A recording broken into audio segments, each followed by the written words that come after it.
నెలల తరబడి ఎన్ని మందులు వాడినా మీ మోకాల నొప్పులు తగ్గట్లేదా? ప్రాణ పెయిన్ క్లినిక్ లో అత్యాధునిక చికిత్స. బంగాళాఖాతంలో ఏర్పడినటువంటి తీవ్ర అల్పపీడనం వాయుగుండంగా మారింది. ఈ వాయుగుండం రెండు రాష్ట్రాల్లో కూడా ఎడతెరిపి లేకుండా భారీ వర్షాలను కురిపిస్తోంది. ఇప్పటికే కంటిన్యూగా కురుస్తున్నటువంటి ఈ వర్షాల వల్ల అటు గుంటూరు అలాగే విజయవాడ ఈ రెండు ప్రాంతాలు కూడా పూర్తిగా నీట మునిగాయని చెప్పాలి. ముఖ్యంగా విజయవాడలో ఎప్పుడూ లేని విధంగా ఈ 200 ఏళ్ల సంవత్సరంలో దాదాపుగా 10 గంటల పాటు ఎడతెరిపి లేకుండా కురిసినటువంటి భారీ వర్షాలకు 17 సెంటీమీటర్ల వర్షపాతం నమోదైంది. ఇదే గత 200 సంవత్సరాల క్రితం నుంచి కూడా ఇప్పటి వరకు కూడా ఇలాంటి వర్షపాతం ఏకదాటిగా కురవలేదు. కేవలం 10 గంటల వ్యవధిలోనే దాదాపుగా 17 సెంటీమీటర్ల వర్షపాతం నమోదైందని అధికారులు చెప్తున్నటువంటి పరిస్థితి.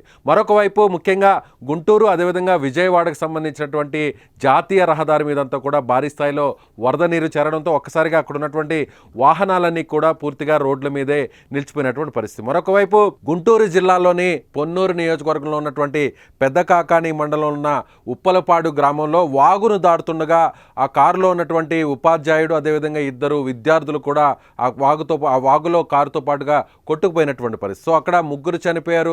మరొక వైపు అంటే భారీ వర్షాలు రాత్రి నుంచి కూడా విజయవాడలో కంటిన్యూగా కురుస్తున్నాయి. సో విజయవాడలోని మొగల్రాజుపురంలో కొండ చర్యలు విరిగిపడడంతో అక్కడ ఒక ఇంటి మీద పడిపోవడంతో ఆ పూర్తిగా ఇళ్లంతా కూడా నేలమట్టమైనటువంటి పరిస్థితి.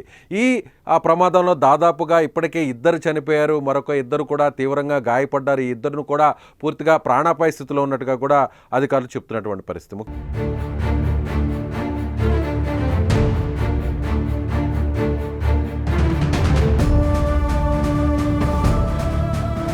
ఇవాళ ఉదయం నుంచి ఇప్పటి వరకు కూడా సాయంత్రం వరకు కూడా అటు కృష్ణా జిల్లా, గుంటూరు జిల్లా అదేవిధంగా ఉభయ గోదావరి జిల్లాల్లో కురిసినటువంటి భారీ వర్షాలకు అటు విజయవాడ పట్టణం కావచ్చు, అదే నగరం కావచ్చు, మరొక వైపు గుంటూరు నగరం కావచ్చు, ఈ రెండు నగరాలు కూడా పూర్తిగా అనేక కాలనీలు అనేక ప్రాంతాల్లో పూర్తిగా వర్షపు నీరుతో చేర్పినటువంటి పరిస్థితి మనం విజువల్స్లో చూస్తున్నాం. ఇక్కడ చాలా స్పష్టంగా ముఖ్యంగా హైవే మీద అంతా కూడా మొత్తం అక్కడ అంతా కూడా నీరు నిలిచిపోయినటువంటి దృశ్యాలు కనిపిస్తున్నాయి. పోలీసులే మధ్యలో అక్కడ వెహికల్స్ అన్నింటినీ కూడా ముందుకు తోస్తున్నటువంటి దృశ్యాలు మనకి చాలా స్పష్టంగా కనిపిస్తున్నాయి. విజయవాడ, గుంటూరు ఈ రెండు నగరాల్లో కూడా దాదాపుగా ఇలాంటి పరిస్థితులే కనిపిస్తున్నాయి. ఎవరు కూడా ప్రజలు బయటకు రావద్దంటూ కూడా అధికారులు హెచ్చరికలు జారీ చేస్తున్నారు. అటు హైవే మీద జాతీయ రహదారి మీదే దాదాపుగా 3 నుంచి 4 అడుగుల ఎత్తులో వరద నీరు ప్రవాహం కొనసాగుతుండడంతో అటు పూర్తిగా అటు విజయవాడ నుంచి చెన్నై వైపు వెళ్ళేటువంటి రాకపోకలన్నీ కూడా పూర్తిగా నిలిచిపోయాయనే చెప్పాలి. ఎక్కడికక్కడ వాహనాలన్నీ కూడా రోడ్ల మీదే నిలిచిపోయినటువంటి పరిస్థితి. ఇవాళ రాత్రి కూడా భారీ వర్షం కురుస్తుందని అధికారులు చెప్తున్నారు. ఎవరు కూడా బయటకు రావద్దంటూ కూడా అధికారులు చెప్తున్నటువంటి పరిస్థితి.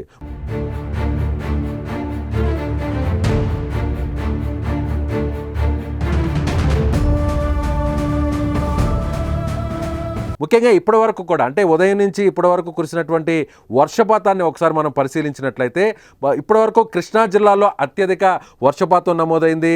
దాదాపుగా కంచికచర్లలో 20 సెంటీమీటర్ల వర్షపాతం నమోదైంది. అదేవిధంగా ఇబ్రహీంపట్నంలో 15 సెంటీమీటర్ల వర్షపాతం, నందిగామలో 13 సెంటీమీటర్లు, అదేవిధంగా విజయవాడ నగరంలో 13 సెంటీమీటర్లు, అలాగే గంపలగూడెంలో 13 సెంటీమీటర్లు, చందర్లపాడులో 11 సెంటీమీటర్లు, జగ్గయ్యపేట, విసన్నపేటలో 8 సెంటీమీటర్ల వర్షపాతం కురిసినట్లుగా గణాంకాలు చెప్తున్నాయి, అధికారులు చెప్తున్నారు. అదేవిధంగా ఇవాళ రాత్రి కూడా భారీ వర్షాలు కురిసేటువంటి అవకాశం ఉన్నట్టుగా అధికారులు చెప్తున్నారు. మరొకవైపు అత్యధిక వర్షపాతాన్ని ఓవరాల్గా మండల వైజ్ చూసినట్లయితే అటు Vijayawada west, north, east, rural, central ఈ ప్రాంతాల్లో దాదాపుగా 18 సెంటీమీటర్లు అంటే విజయవాడ నగరం మొత్తం ఎటువైపు చూసినా కూడా 18 సెంటీమీటర్ల అత్యధిక వర్షపాతం ఇవాళ ఉదయం నుంచి సాయంత్రం వరకు కూడా అంటే 31వ తారీఖున ఉదయం నుంచి సాయంత్రం వరకు కూడా ఈ వర్షపాతం నమోదైందని చెప్పాలి. ఇవాళ రాత్రి కూడా దాదాపుగా ఇలాంటి వర్షపాతమే నమోదవుతుంది. ఇలాగే భారీ వర్షాలు కూడా కురుస్తాయని అధికారులు చెప్తున్నటువంటి నేపథ్యంలో అటు కృష్ణా జిల్లా కావచ్చు, అదేవిధంగా ఉమ్మడి కృష్ణా జిల్లా కావచ్చు, అదేవిధంగా ఉమ్మడి గుంటూరు జిల్లా కావచ్చు, ఈ రెండు ఉమ్మడి జిల్లాల్లో భారీ వర్షాలు ఇప్పటికే ఉదయం నుంచి ఇప్పటివరకు కూడా కురుస్తూనే ఉన్నాయి. రాత్రి కూడా అదే స్థాయిలో భారీ వర్షాలు కురుస్తాయని, అదేవిధంగా లోతట్టు ప్రాంతాలన్నీ కూడా ఇప్పటికే జలమయమైనటువంటి పరిస్థితి. అధికారులు కూడా పూర్తిగా అక్కడికి వెళ్ళి స్థానికులకు సహాయక చర్యలు అందించడానికి అన్ని రకాల ఏర్పాట్లు కూడా పూర్తి చేస్తున్నారు. ఇప్పటికే డిజాస్టర్ మేనేజ్మెంట్కి సంబంధించినటువంటి రిలీఫ్ బృందాలు కూడా అక్కడ చేరుకుంటున్నాయి. మరొక వైపు కూడా ఇవాళ సాయంత్రం కళింగపట్నం వద్ద అంటే ఉత్తర కోస్తాలోని శ్రీకాకుళం అదేవిధంగా విశాఖపట్నం మధ్యలో కళింగపట్నం ప్రాంతంలో ఇక్కడ వాయుగుండం తీరం దాటేటువంటి కురిసేటువంటి అవకాశం ఉంది.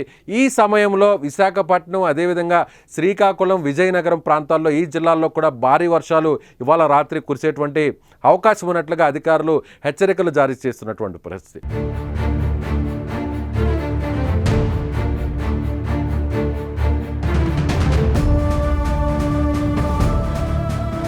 మరొక వైపు తెలంగాణలో కూడా ఇవాళ రాత్రి నుంచి రేపు సాయంత్రం వరకు కూడా భారీ వర్షాలు కురుస్తాయని చెప్పి వాతావరణ శాఖ అధికారులు చెప్తున్నారు.